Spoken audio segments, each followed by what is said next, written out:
Thanks for joining us today. This event is brought to you by Data Talks Club, which is a community of people who love data. And if you want to attend our events, and we host weekly events like this one, if you want to attend our events, there is a link in the description where you can see all the events we have. And if you want to stay up to date with our events, you can we have a link to our Google Calendar. You can subscribe to this Google Calendar, or you can just find any talk you like, and you can register there. And of course, you can join our Slack to keep up to date with all our events and everything going on in the community. And finally, you can subscribe to our channel to stay up to date. Then to ask questions, you can ask any question during today's presentation using this pinned link in live chat. So there's a pinned link, click on this and ask any question you want. And then at the end, there will be a Q&A section where we will go over these questions.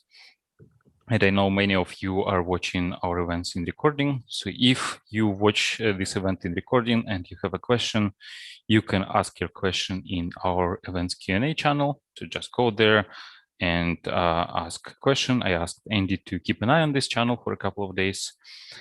And last but not least, we're trying a new thing. We haven't tried this previously, a networking event, like an after party after our events. So if you want to have a chat with other folks from the community after the stream, you can join a Zoom link. I will share the link afterwards towards the end, and you can hang out there and have a chat. That's all for the announcement. And now, Andy, the floor is yours. I mean, just didn't know exactly how we would proceed. Okay, great. So yeah, so it's going to be about AI observability. So I didn't lie on the title. And where I didn't lie either is that there will be some hands-on at some point at the end of this talk.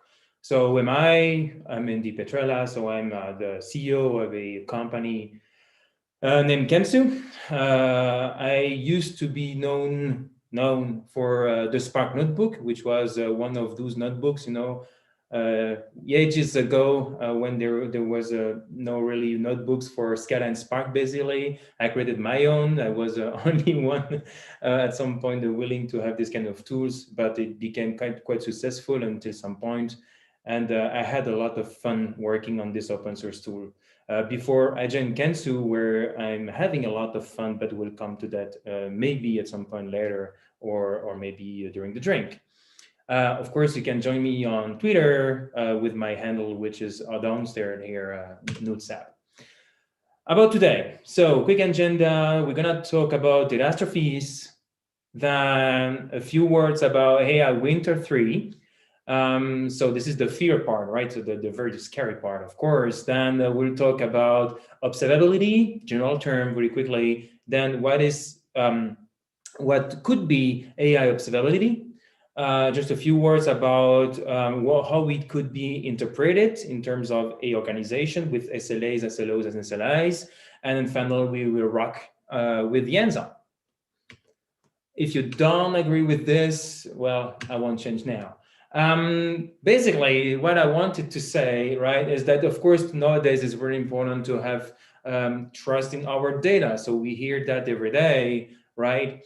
And also that's something that we have heard for like, I don't know, decades and decades is, if I got garbage, I produce garbage, right? And well, in a way it's true, but the thing is that it has been used as an excuse for ages, which is not great.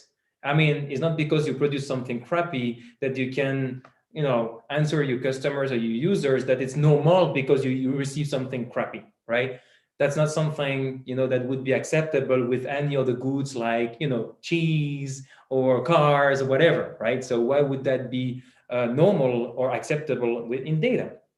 So in this case, it's just a small graph that you can see in one of my blogs where you have your CRM, you have customer and products data, you have a model which learns something about this information and creates some CSV as prediction, right? So at some point you have some dirt in the customer and our product information, boom, you have a crappy prediction, of course, at the end somehow. Okay, so so we know that, right? But is there something we can do about this, because we cannot really use this anymore? Okay, so that's where I'm going to introduce the concept of catastrophes, right? So catastrophes is pretty much a word that I made up. It's easy, right? So catastrophe is a denouement of drama. Catastrophe is a catastrophe with data, right? It's nothing more. What is funny is that you can also describe a catastrophe as a denouement of a DAMA, right? Where DAMA is a very well-known acronym for data management somehow. And the thing is that catastrophes is happening all the time, everywhere, at any point in time when you use data, right? Whatever you do with the data. So, and there are roadblocks on data-driven strategies. So I've been, facing those along my experience along the years, and I'm going to describe a few ones, although there are many material about that as well that I can share with you afterwards. So when we think about data, somehow we can think about data as being the output of something somehow, right? So the data is always the output of something, right? At some point it may be the output of a brain, right? But from the standpoint, any data which is always the result of an application that does something. Might that be copying, querying, converting, encrypting, whatever. This is always an application that does that. Unless you think about mechanical Turkey, but I won't go that path. However, when you think about data being the output of an application, the reality is going to be different. Like, well, the data is changing, right? So maybe one of the columns in the data that you get normally, right, is removed, right? Therefore, your application might not run properly, and you don't produce the output, which will upset, of course, your user because the data is not available today. And this is happening, of course, in production, right? So it doesn't really happen very often in test or lab, right? So this is really happening when the application is used in production to create value. Another case is, we migrated the data, but we didn't update all the different applications using it, right? That means that we have an application which is running on the old data. Another case is, look, actually, I don't want to express the income in units, in dollars anymore. I want to express in thousands, because we are dealing with so many wealthy people that I'm going to send some digits, and then you divide everything by 1,000s, but you didn't notice that other applications are using your data, and then it screws all the different KPIs produced for the financial reports. That's a bummer. Another one is, well, I mean, this is really related to COVID. I cannot really say much more than that. Is the people are behaving differently, right? So if yesterday we had maybe the distribution of the age consuming a web service or online market, nowadays we may have multiple modes because the people is totally behaving differently. But what do we do with the models that we have built like in 19, or the KPIs that we were building in order to drive our business? What do we do with them? Two other cases are, the boring one, but we have to mention it. We add some personal information in the data. Your application is taking with it. What do we do about the output? Is it GDPR compliant? Is it, not, whatever? So what do we have to do about it? The garbage in, garbage out. I mentioned it already. I'm not going to spend any time on that. And finally, my preferred is, I'm using old data. So of course I'm producing data which is also outdated, right? It's totally normal, right? Those are only a few, like 1, 2, 3, 4, 5, 6, 7, right? 7 cases that are happening every day to everyone, right? So if you spot someone somewhere using data, one of them, I'm pretty sure, is happening. So nothing new so far. But the thing is, because this is happening with models and stuff like that running in production, they happen, right? That means that I'm very scared about having to live in a third AI winter, although I'm not that old, right? But if we have to go through this kind of new winter, I guess that you guys know what is an AI winter, right?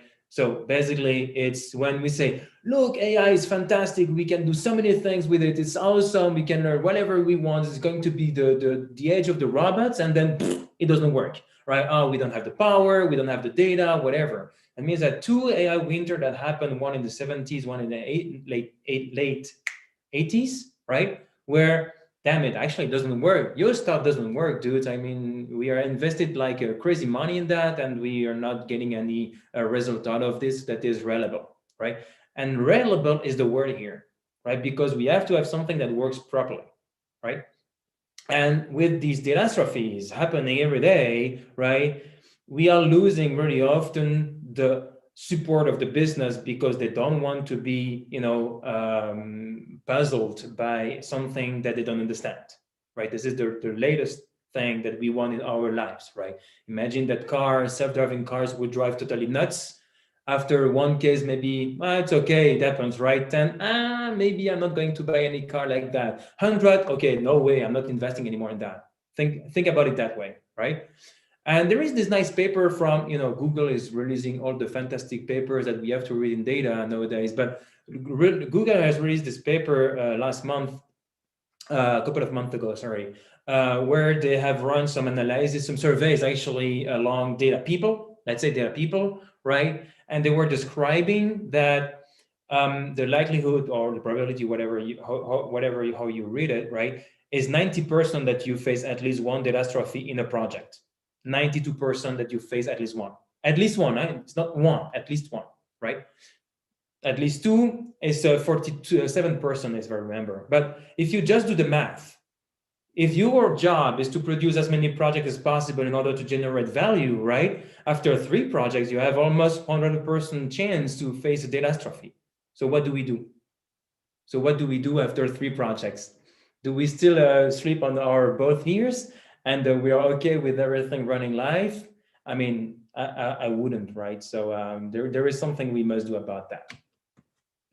Okay, catastrophes, how to face them somehow, we try to include manual documentation in the process, like governance. Oh, we have to monitor, to create documentation about what kind of data we're using, what is the frequency, whatever, document, and then check. So regularly going to the model, regularly going to the data, doing a few queries, under the hood without anyone really knowing, massaging a little bit the data just to see if everything goes wrong or well, right? If you haven't been in these shoes yet, right, maybe it's because you're too young. Because I'm guarantee you that's going to happen.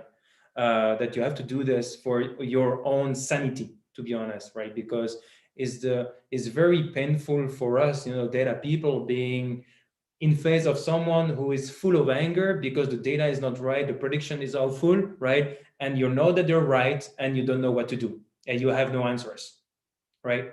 Besides, look, I'm going to check my model. Look, I'm going to check my data, right? And then I will let you know, right? In this meantime, well, don't use the model because I don't know how it's behaving right now. So that's something that we don't like to be, right? So that means that the RAI, the visible RAI of data or analysis is decreasing over time because you have to do all this dirty job, right? And that's something that is not possible anymore. Of course, the more this is happening, I used the example with the cars, right? Of course, which is a pretty easy to understand one. But the thing is that we have less and less trust of the business in what we do with data. And that's not something great because at some point they will lose faith in what we can do with the data. That means that, boom, AI winter, because they won't invest any money in it anymore, right? So let's try to find something to avoid that. Okay. Let's talk about observability then, right? Because this is the answer to the same exact problem in IT, right? Observability has been introduced in IT in order to face this kind of issues, right? To avoid to have system being done for whatever reasons we have no information of, right? So let's talk about that now. So before introducing the concept of observability, I like to use this concept in physics where we describe duality, the wave-particle duality, of light, for instance, where the light has to be regarded, the way the light is behaving has to be regarded as a particle sometimes or as a wave sometimes, right? But the way the data, the light is behaving, it will never be able to be explained using one single theory, right? I'm going to come to that is that actually AI is not so far from that kind of duality. I will get back to this, but so far, I mean, we have to use two different theories, two different systems, if you like, in order to understand one thing. And actually, machine learning somehow is the same thing. Because if you think about the model, in a way, it's both data and application at the same time. Because at the end, when you train a model, at the end, what you get is a matrix, right? So it's a bunch of numbers, right? It's data. But at the same time, your model is used as a function. You take this matrix, you put it in a function, you provide new data, boom, you have a result, right? So at the same time, it will behave as one or the other. It will have a quality, for instance, and it will have a behavior, right? Both. And that's what I mean with AI observability is a little bit trickier than what we have introduced in system IT observability, when we can consider memory, CPU connections, and things like this. In AI, it's a little bit trickier, right, that to observe what's going on. But what I'm explaining here is that also I like to present it that way. When you have your model being used by data which is different than yesterday, right? To me, it's like you have a code, let's say a Python code deployed somewhere, which can change anytime, right? It's the same thing. The application is changing, you have no information about, right? So the heuristic is changing, whatever, right? It's the same thing. How can we control that kind of thing, right? So this is where observability comes into the party. Here there is an image of a person, working outside, and we can hear that it's raining cats and dogs, right? Raining like very, very strong, and we see someone, behind the door, let's say, which is a little bit opaque, and this person is working the street. However, based on what we see and hear, we take the decision to not try to help the person because we see that the person is not rushing.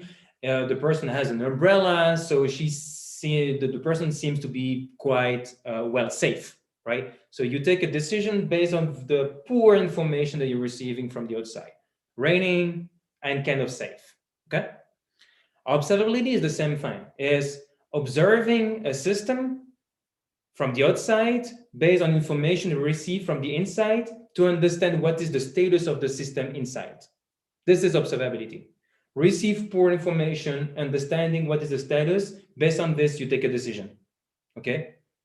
For instance, a machine learning model, for instance, you receive metrics, which is a representation of the state, let's say, of your model. You interpret these metrics, and then you might do something about it. This is observability, in a way. This is a principle that comes from physics. There is no thing related to any IT stuff initially. The thing is that I like about it is that the cats that are rained at the moment are Schrodinger's cats, actually. I guess you know what is this concept, right? I don't remember how you call it exactly. But you have a cat, you have a flask of poison. There is a hammer connected to a sensor that receives. It's a geyser sensor, so it receives information about the radioactive particle which is in the box with the cat. Right? If the sensor detected, the hammer falls and scratch the poison. That means that the cat can die from either the poison or the radioactive particle. Right? Thing is that at some point you cannot really decide if the cat is dead or alive. So in a way, it's both at the same time, right? What I mean actually is that AI somehow is the same thing. Because there are catastrophes happening, right? Because these are happening and they're happening in the kind of black box because you don't receive anything in production, right? You can consider your model, your system as failing and successful at the same time. You don't know when, but there is at some point a moment where you can consider that or you believe that catastrophes will never happen, which would be ignorance, because they will happen. I mean, this is I said after 3 projects, it's almost guaranteed that it will happen. So here the idea is that in order to observe this kind of crap, right, the idea is to see what does the model or the application has to produce to the outside world in order to understand if we have to do something about it. Okay, and this is where AI observability comes in. What is the information that we need to receive, even if it's blurry, if it's not, full perfect, right, that will allow us to understand what is the internal state. Okay. And there are many things that we can track. So that's what is interesting. As you consider, data as always the result of an application, right?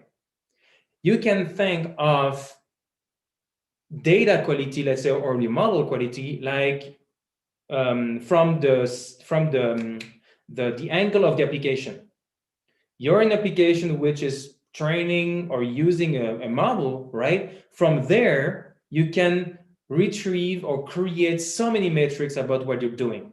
Imagine you're writing some Python code, right? This is the thing that can produce a shitload of information for you, for yourself later on, right? It's like back in the future. So you have to produce something for later on. So so there are two circles, right? There is the circle of influence, right, which is the amount of connections, concepts, artifacts on which you have your hands on, right? If you're the developer, of course, you have your hands on the application, you do whatever you want with it, right? You're producing the data, right? The way you produce the output is also your responsibility. You have full control on how you produce it, right? That means that you can start logging information about what kind of method you're using. You can provide information about what were the parameters and hyperparameters you've been used or trained. What is the usage you've been doing with the application? Input, outputs, business concepts. Also the metrics about the model, about the applications, and so on and so forth, right? Of course, what is interesting from the application standpoint, the application, think about some Pandas, Scala, whatever application, Spark, right? The application knows what data is being consumed, what data is being produced, right? The application knows, the data don't know. The application knows, right? So the application can produce information about how this freaking data are connected, right? So this information is super easy to be produced by the application, right? And of course, something that I will never omit is, please, now that we have some system able to do this, include your feedback loop into your model after deployment. So it's going to save your hairs at some point when something goes wrong. It's another application though, right? So it's not the same application, but you need to have it somewhere. However, there is another circle where you have no influence. You cannot do anything about it. The data you receive is not your, you don't have control on it. But somehow you share a little bit of responsibility about it, right? Because you consume it. You took the decision to consume this information instead of something else, right? So in this circle of concerns where you don't have your hands on, there are a few things that you can still do in order to retrieve some kind of control about it, right? And what I mean is that because you consume the data, you can check the quality of the data a little bit, right? So what you receive, maybe the number of rows, no rows, whatever, right? Simple things. The freshness, if you receive it on time, if it's stable, if the distribution are still okay, and things like this, right? So these are all information, all the blue stuff are producible by the application. And actually, only the application can do that, not the data, not the scanner. If you imagine a scanner that reads the data, I mean, 90% of the information is lost. You have to do it from the application, right? So, so this is the kind of information that are needed for AI observability, both from the application and the data. This is the duality that I was talking about, right? If you don't have both information, you will be kind of semi-blind. Now let's connect with another fact before the demo. So I'm already there. So now let's reconnect to something that we may have heard of, less in data, but more in IT, which is the concept of SLA, right?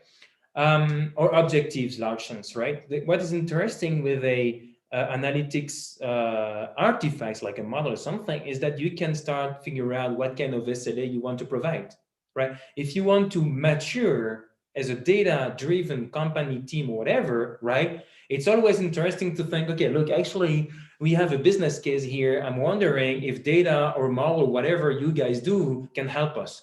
Yeah, right. Okay, let's find out, right? But what do you want? Okay, I want to have, I don't know, I want to increase my revenue by 5% using recommendation system. Okay, good. Yeah, that's an objective. Cool. So let's figure out how we can get there, right?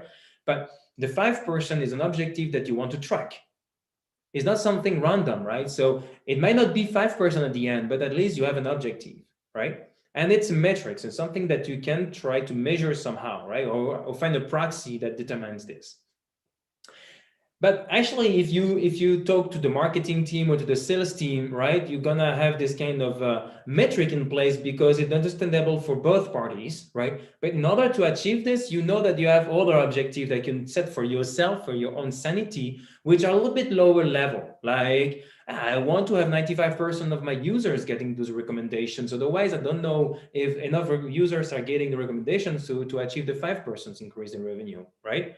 Also, of course, your accuracy must be at a certain level that you know that you're not puzzling people. Often, actually, put your business people in anger because you're sending, random for them recommendations, right? And things like this, right? But those objectives for yourself are nothing but defenses, in order to be able to answer in the case where the recommendation are doing very poor increase in revenue.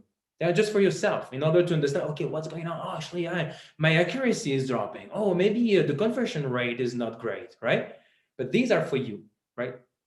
And honestly, this is something that happens every day in IT. You have to understand, okay, 90%, 95% of uptime for a service, your database has to be up, so much, etc., etc. You have to have so much memory, so many CPUs and stuff like that. So these are the objectives for yourself. And then at the end, those guys, SLO, SLAs, would be totally useless if you cannot track them. The idea is to track them from the application because you can compute the increase of revenue based on some information you can gather here and there. You can compute how much, what is the percentage of people who get your recommendation. You can measure your accuracy. This is where the backtesting loop is important, right? Because it's not only the accuracy of the trained model, but also after the facts, of course, right? You can compute the conversion rate, for instance. And this becomes indicators for you in order to see if your objectives or the agreements you had are still maintained. What I meant is that if you have those SLIs running and you can have a system that can back you up, telling you when those objectives are failing, you don't have to go constantly to the project and trying to figure out if the quality is great or whatever, because you know that there is some system which is there in order to help you, right? It's like, I Googled it. You don't have one or a few guys going on Gmail just trying to figure out if the model is, or if the application is up, right? So there is observability in place in order to ensure that it's always up. That would be funny if they would have people like this. So what are different examples? So in terms of agreement, you can have on the metric side or even on the data protection side, where you know that you cannot use gender in some finance-oriented product, for instance. That would be unfair. So the objective that you put for yourself is that you don't use any data source using gender, right? The indicator would be the lineage, how the data is used in your application that doesn't contain any field tagged as gender somehow, right? When I explained with the increase of revenue, you can use the conversion rate, and then actually you get an alert when the conversion rate is below 15%. Same thing with the reach out. That means that you have to make sure that the number of people that get recommendation is increasing by 10% every month, for instance. Because if it doesn't increase, that means that your recommendation is not working properly. You're not growing your data. Okay. So just a few examples of SLAs and SLOs. And actually, those can be set, most of them, before we start the project, not after, because after it might be too late. So what do we do with this kind of data? So just a few examples. So we can have the metrics. So we can have the time series of the distribution of the inputs and the outputs of application. Imagine, and we'll show this right after in some Python code, is that your Python code or Scala, whatever code is running, but we'll see in Python, is using some data in, I don't know, BigQuery, right? You're reading the BigQuery data, and then you produce some prediction in the CSV, whatever, because the CSV is the preferred, format or Excel sheet for the business, right? Actually, the application can create, every time it runs, statistics about the data which is being used, and statistics about the data is being produced. So here, for instance, if it consumes data about applicant incomes, right? Every time it runs, it can send to some systems, okay, here is currently the distribution of my data. Tuk, tuk, tuk, tuk, tuk, every time it runs from the application, right? Not from other scanners that would do it in a random times where you cannot really use it in order to do your root cause analysis, okay? Another thing is that because from the application knows the connection between the data. It knows which input it uses and which output it produces, right? So you can combine all the different applications using and creating data in order to recompose this kind of lineage, you know, where each rectangle is a data source, right? Because each application here, we have an application which uses this data, produces data. Then you have 3 applications using this data to create this one, and this one, right? And then here we have another application that does that, right? This is the kind of things that you can do from the applications, right? And finally, of course, as I explained, so I reconnected all the dots. Then you can have your SLAs, SLOs, right, directly set into your system, so you can get, you know, alerts. So when something like this happens, and then we'll explain how now. But the thing is that instead of looking at your system to see if there is something to be done, you can rely on what you've done yourself in order to be not used in return when something has to be done. And this is a life changer, right? So it's really a game changer, generally. It's like it's like a mix of test and logging somehow. Hands on. What time is it? 32 minutes. Okay, so I'm kind of on time. So I'm going to open our favorite tool. Okay, so maybe I'm biased now. So this is just Jupyter. I have a few notebooks, right? I'm going to open all of them. In this notebook, I'm just explaining a few catastrophes, right?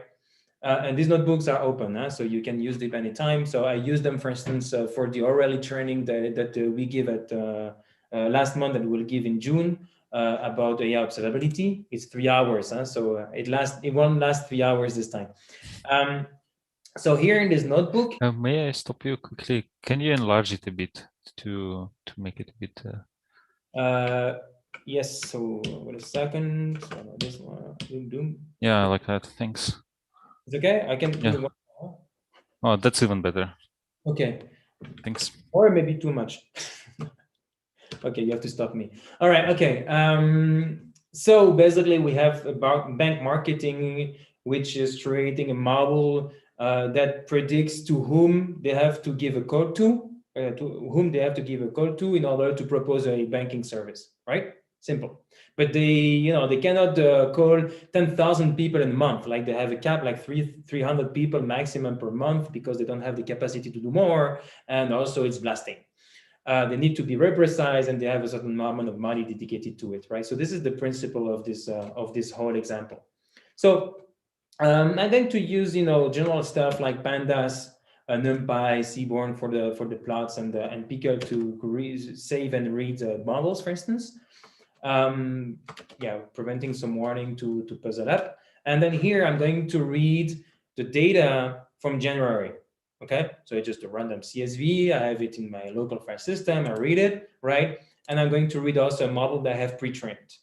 Okay, the idea is that it's like it's running in production, right? So we take the model, it's not trained in live, and then we use the data in order to create the prediction for the month, so that the people can start, calling people, and for most of them, maybe not annoy them.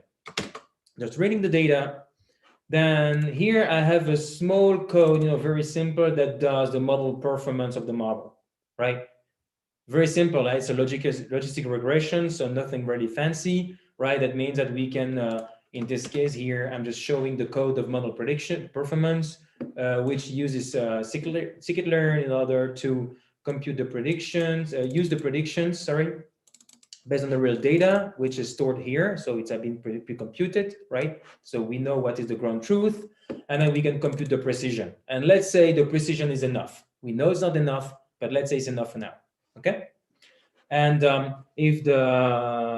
then from there, we can compute the revenue, the amount of money that the model could derive, right? and also how much cost. That means that we can derive the profit out of this model. And also, of course, we can log the prediction here, the precision, sorry. Okay, very simple. So this is not where it gets interesting though. So now we have January, and I think that I didn't run them. So now we have February. I'm gonna read the data from February. So we have so many columns, okay? So we're gonna prepare it so that it's properly formatted for our model, of course. So we have to featureize it. So we have our dummy values and stuff, all good. Then I am predicting for February, right? So I have a model, it's been trained on January, now I'm going to predict it.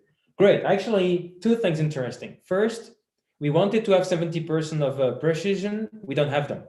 However, we wanted to have 6,000 of revenue, of profit, sorry, which is okay, right? So in a way, we have one SLA, which is not okay, one SLO, which is not good. However, the SLA is not right. Okay, so we have the opportunity to avoid it, to let, okay, I'm good, right? So they do enough money, I'm not going to try to have the 70% precision, right? So this is the first option you can have. Or great, actually, I might do 25,000 maybe profit. Maybe they will like me even better if I'm going to have more than 70% accuracy, right? Precision, sorry. That means that you can choose, what you want to do, and you can explain to your managers, to your business users that you want to work on a project because there is room of performance improvements. Okay, you can explain it, which is already a great thing. Why it happened? Let's say that you want to figure out. So actually, you can check out the data in January. You can check out the data in February. So the descriptive data. And something cool about Pandas is you can do math with the matrices, with the data frame, sorry, right? And here actually I'm looking at the divergence, let's say, of the data, and you see here that Euribor 3M, which is the tax rate, the interest rate for the banking product, right? The Euribor has changed by 99%. So it totally changed actually. So it moved from 3 in the mean here to 0.3 in the mean. Guess what? Actually, Euribor is an interest. It used to be expressed in percent, 3%. Guess what? 3%, I don't understand it. I prefer to have 0.03 for my percentage, right? And that's what happened. The data has been divided by 100, and it makes sense somehow, right? But the thing is that the application doesn't know about it, right? And yeah, because Euribor is quite interesting for, of course, for the model, for the logistic, right? Then the model decreased in performance, in precision, okay? And this is one of the type that I explained, right? So here you can see it with a simple blocks plot, but this thing you can monitor it, so you cannot do anything but just looking at it, right? Okay, this is the first case. That, I mean, I guess we all of us has fed on one of these cases, right? The second one is okay. Look, where is my feature? Where is my data? Right? I'm reading the March data, right? I'm preparing the March data, so this is happening in production. So actually, I'm not doing anything. My model is doing, my application is doing it for me, right? And at some point, I'm predicting my model, and it blows up. It blows up, right? What happens? Well, actually, you guys understand what it means, right? Basically, the shape of the matrix is not great. It's not matching what the model is expecting, right? So I miss one bloody feature. There is one JSON object or table columns, whatever, which is missing from the data that I got, right? Which is super important for my model because actually this is the outcome of the product, right? That is missing. So actually the schema is not matching. That means that your model has been it has blown up actually, simply. So no prediction, no money. So there is a pure loss. Third case is April, of course, has been fooling us. The model is kind of behaving weird.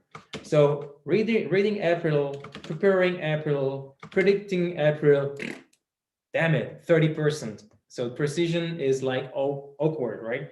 And we got only 900 cash out of it, right? Dollars out of it. So can you imagine the business coming to you without these numbers, right? But telling you that they are having like always customer hungry on the phone and almost churning.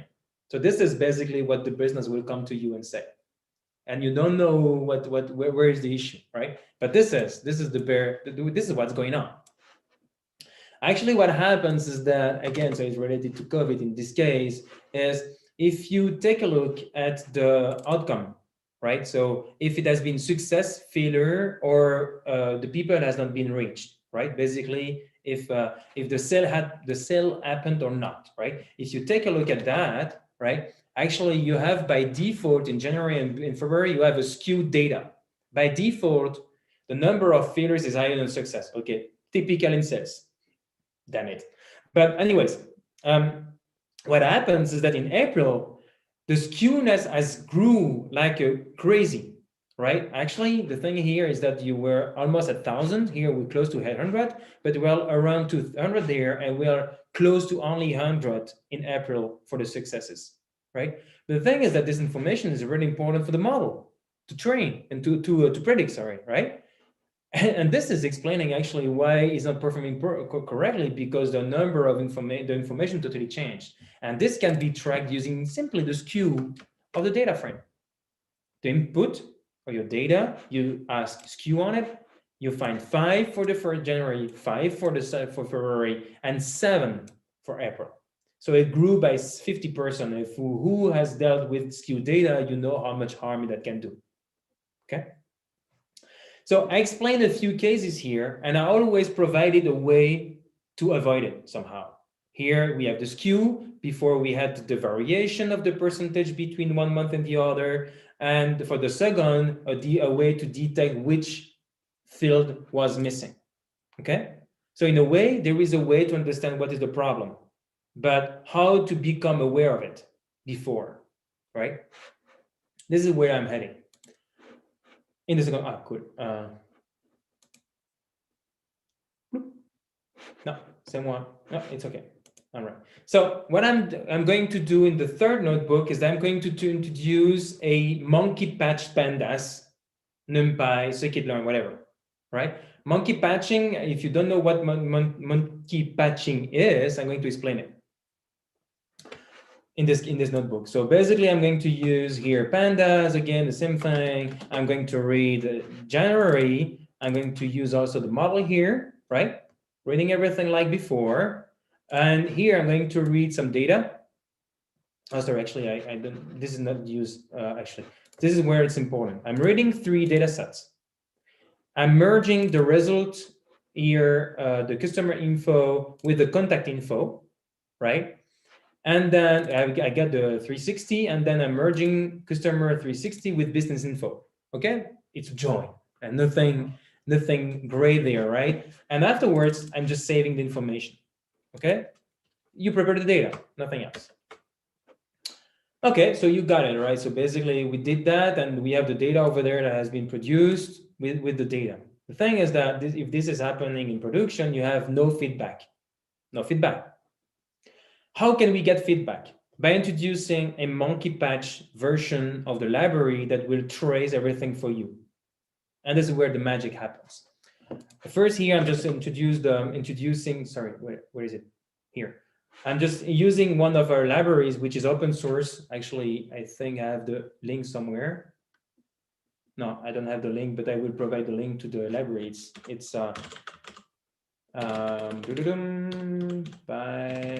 this is the one. So this is the library. I will share the link later. I think it's somewhere. In this library, so we're gonna change from import pandas as PD, we can import Kensu pandas as PD. Okay. And so this is the client, so where we can log a few information. I'm not going to dig into that, but basically what we've done in this library is that we have monkey patch. That means that when you do read CSV, or you do pivot, or you do merge, or you do whatever with your data frame or pandas, actually there is a method that has the same signature in the model that we provide, that you can create your own, right? So it's very simple, to be honest. And the most important code is here, right? Is that you wrap the original data the function with your own wrapper, right? So your wrap, let's say the get dummies of pandas, right? And this wrapper returns a function which is the pandas function enhanced with your stuff. What you do is that you're going to wrap method here, which can be get dummies, for instance. So you call the method here, but what you can do after this method has been called from the original module is that you can log whatever you want. Here in this case, an example, we have the data frame, which data frame is the first argument of the method. Oh, come on, I do this thing every time. So the very first parameter of the method, in this case, is data frame. Get dummies as first information in the method is the data frame. So I can use the data frame to extract the location of the data. Know if it's a CSV, XML, database, whatever, right? I can also extract the schema of this information, of this data frame. I can do it for both the input and the output, actually. On the data frame that I received as an input for the method and the data frame I produce as an output, I can compute the statistics at the same time, describe, right? As simple as this, right? And so on and so forth. You can create the mapping between the input, the output, and you can do whatever you want. It's basically logging and computing stats, nothing more, okay?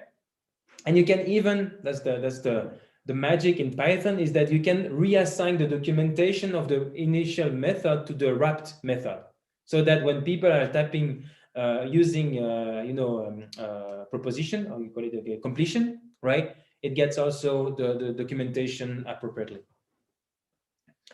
So this is the trick that we can use and you can use for your own stuff. Therefore, the code that I've shown earlier, instead of import pandas as PD, you can import the open source library, Kensu pandas.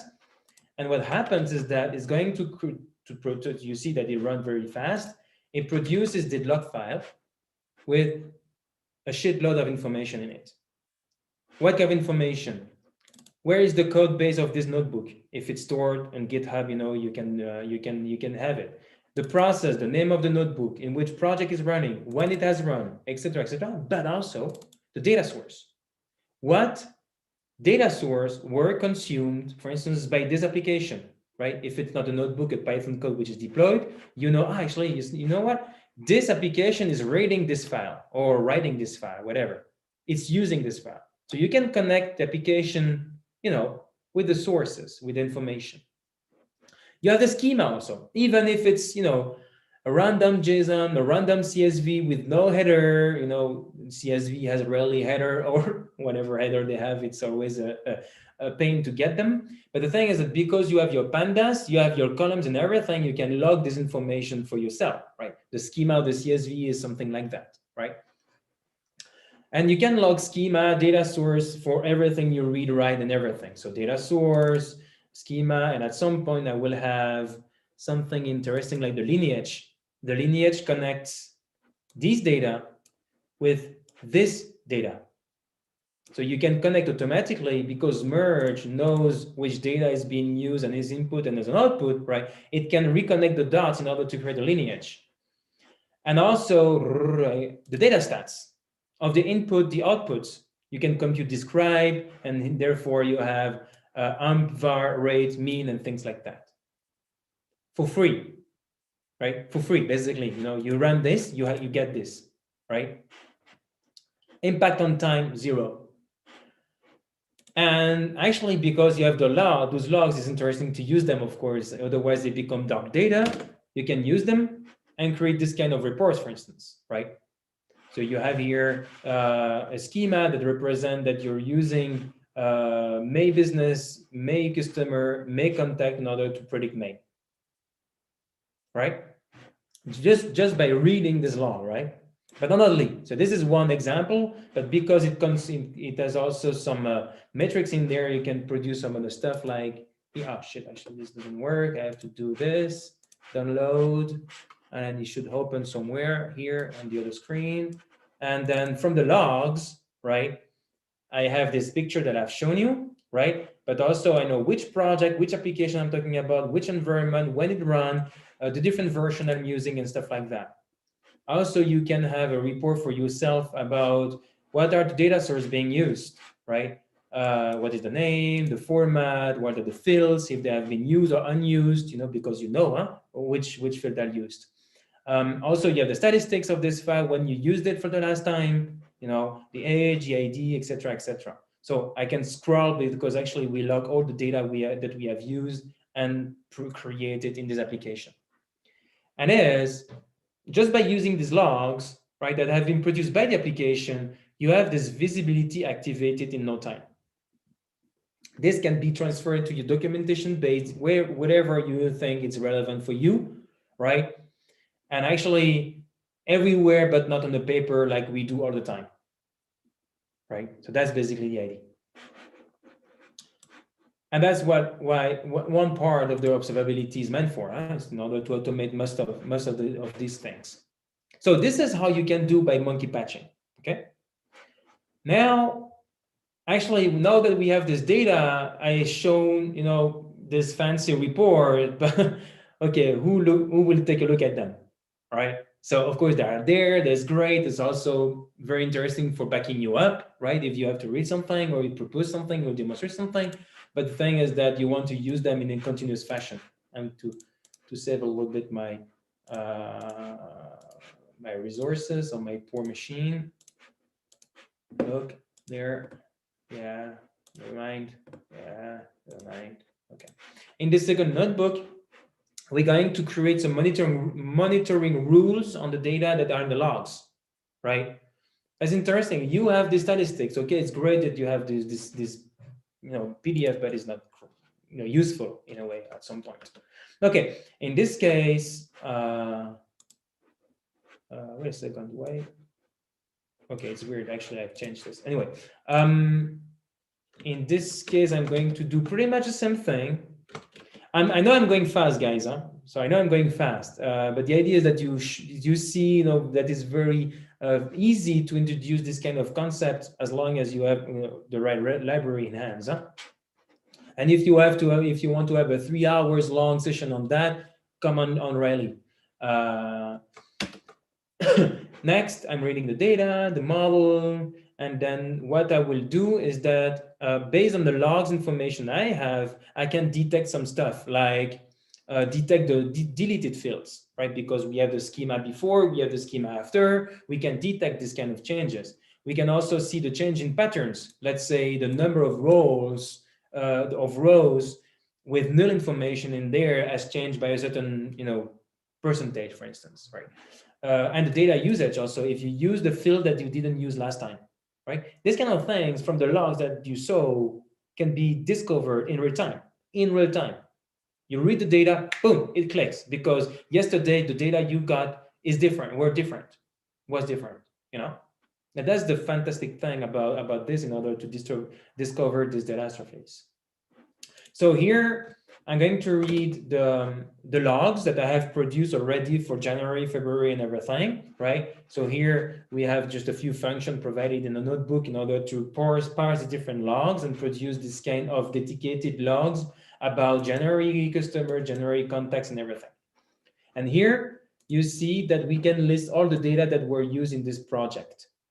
From the logs, I can tell you, look, in this project, I'm using that, and that. That's it. Customer contact business data.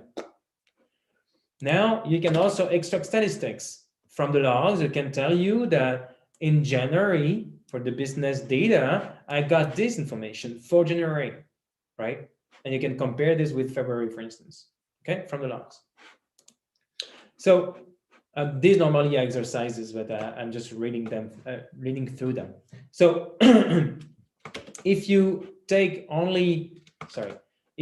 only consider the mean, right? I can gather all the mean of all the different columns for all the different months and all the files all at once into one object in order to see what's going on with the mean information, right? Another case that I can do also is to take all the different information I computed so far, right, and put it in time series. January, February, March, April, right? This mean information. And here you see the mean variation over month of mvar rate, const price, const conf, Euribor 3M and number of employed, for instance, employed. So this is the time series of the data that you received in the last 4 months for the mean, the average of each column, right? And you see here that there is a bump. There is a square root here, you see? And here there is in February, the 3 that has been divided by 100, right? So 3 became 0.03. This happened here. But for whoever has done time series analytics in his life, right, knows that this is super easy to detect, right? It breaks either the seasonality, right, or the trend or whatever, but actually it's going to break one of the components. Okay. Only by eye you can see it, but of course you can use ARIMA or whatever, statistical method to detect it easily. But the thing is that you can detect it. Here you see a peak, but the variation is very little. So it's like a few thousands only, a few 1 per thousand. Sorry. Here, this information that you can recompute from the logs can help you understand what's going on, right? It can notify you. Look, actually, guys, from 3 to 0, it's impossible. So that shouldn't happen. Boom, you can generate some reports or some alerts about it. And that's the thing. You can generate some reports and control. You want to control that your data here has to be around 3 always, between 3 or 3.5, only as simple as this, right, to save your life. So I'm just computing a few things here. You see that I'm extracting all the schema also, so you know exactly what you're consuming, and you can compare the schema. And at the end, the other case that we had mentioned earlier is that when you don't receive a certain feature, right, based on the logs, by computing 1 month and then the other, you can detect there is a change in the schema, and boom, you report it. Without having to access the data, whatever. No. You use only the logs you received. Point on the line. This is another system that can take the responsibility to cover your ass in a way. And actually, you can turn, of course, this kind of stuff into SLAs, SLOs. So very quickly, here, I'm going to create an SLA that is, I want my profit to be greater than 6,000, right? So I want to be notified if my profit is less in a way, right? You can generate an SLA and then you can wire your SLAs with some metrics. Let's say the conversion or whatever we've talked about earlier. You can create SLOs here also where you want to monitor your schema change. You want to monitor your data stats for, let's say, this one, for instance, right? And you want it to be between 2 and 4, right? This is one of the rules that you can set. It's absurd, min-max, right? But it will work first, and then you can introduce variation detection, data drift using KL or whatever you want, right? But the idea is that, geez, you have the data and the logs to do it. That's if there is one thing you have to take away from this talk, is that there is a way to produce information in order to create those rules as well, right? And I can create this report here. So there is an observability report has been created. I can create the SLO here, for instance, is the same thing. So here I'm creating the SLO for February.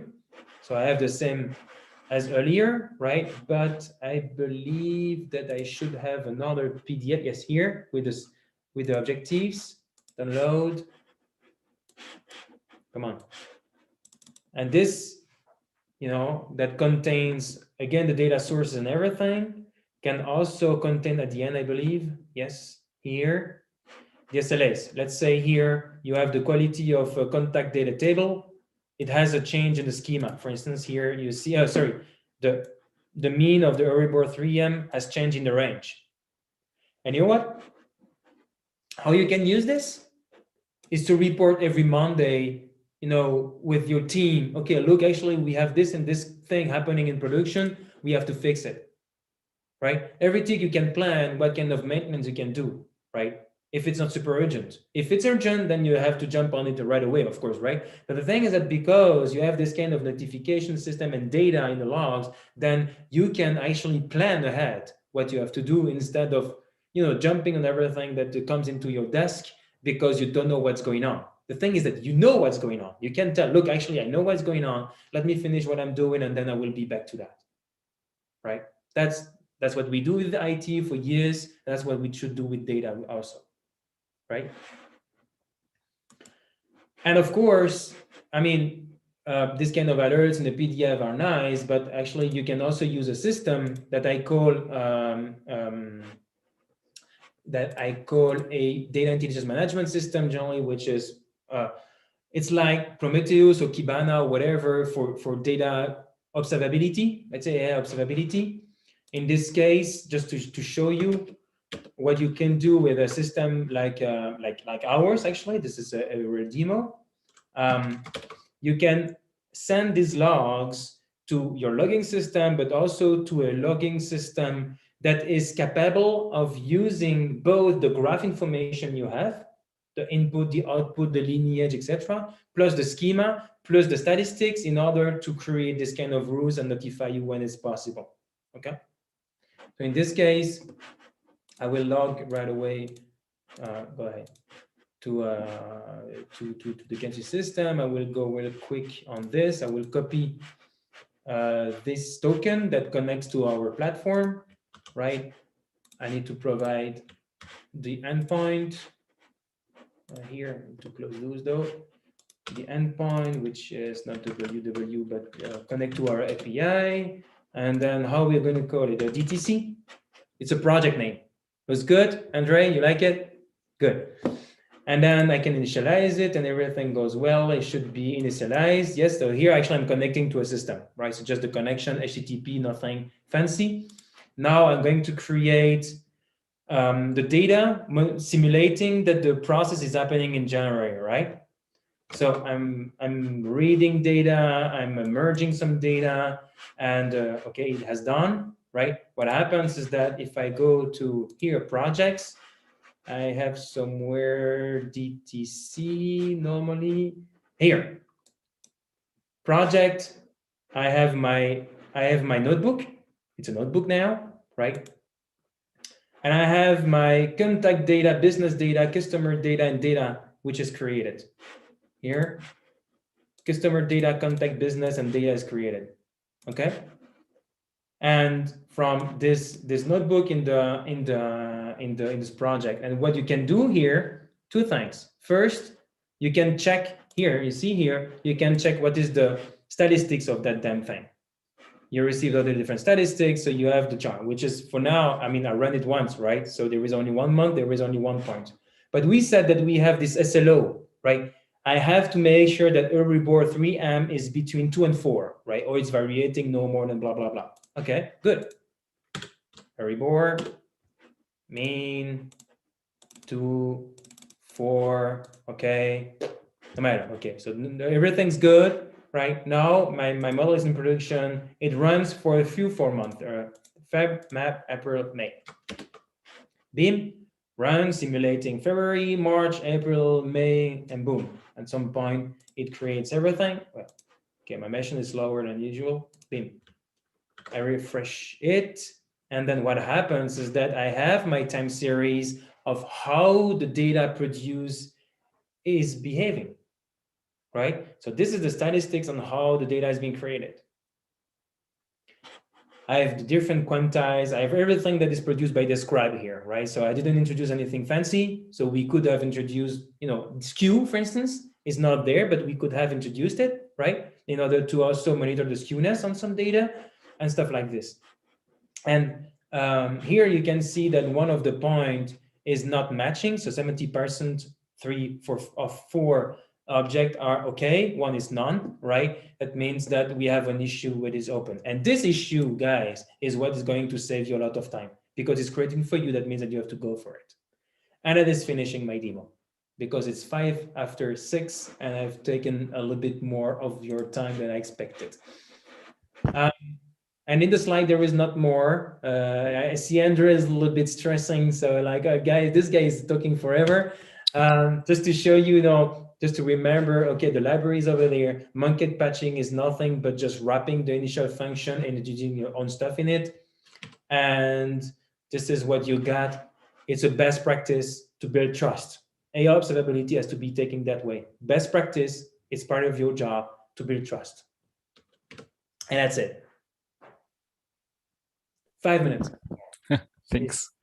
Yeah, so we don't have a lot of questions. So one question was that somebody really liked your diagrams from the presentations, and the question is whether you're going to share the slides. I think the answer is yes. I hope it is, because it's the slides, the deck is really great.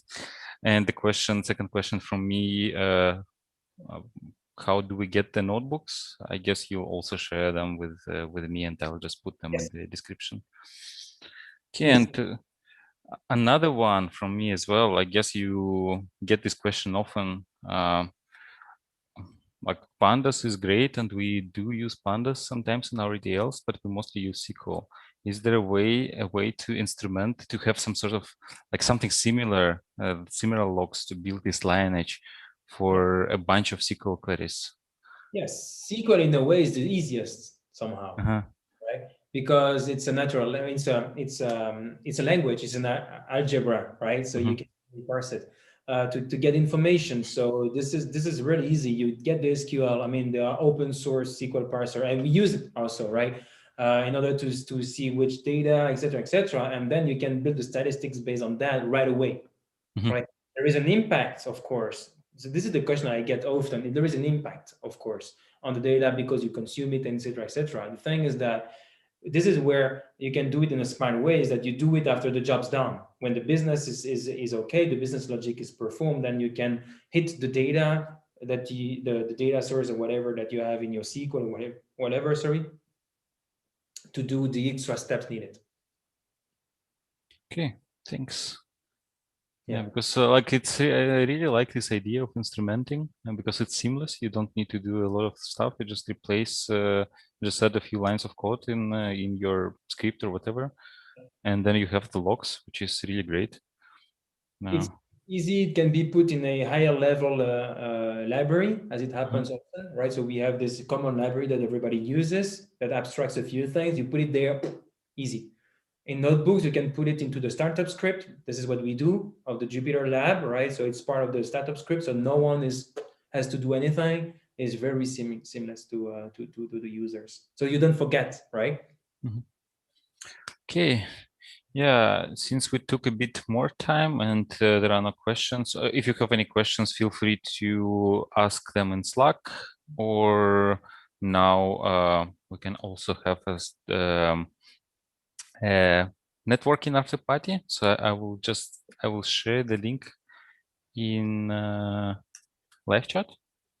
So I think it's visible. So you can not to you, Andy. So I'll write to you in Slack, because I put this in live chat for our listeners. But I'll send them to you, the link to you. And yeah, thanks a lot for coming today. Sorry, I should be saying joining, because these days we have these virtual events. So thanks a lot for joining today, for sharing your knowledge with us, for telling about this the tool, Kenzo. And thanks everyone for attending. And yeah, so have a great evening. Thanks a lot, Andre. And go start the open source library. And if you want to trial, just go on that link. So of course, thanks a lot for having me and give this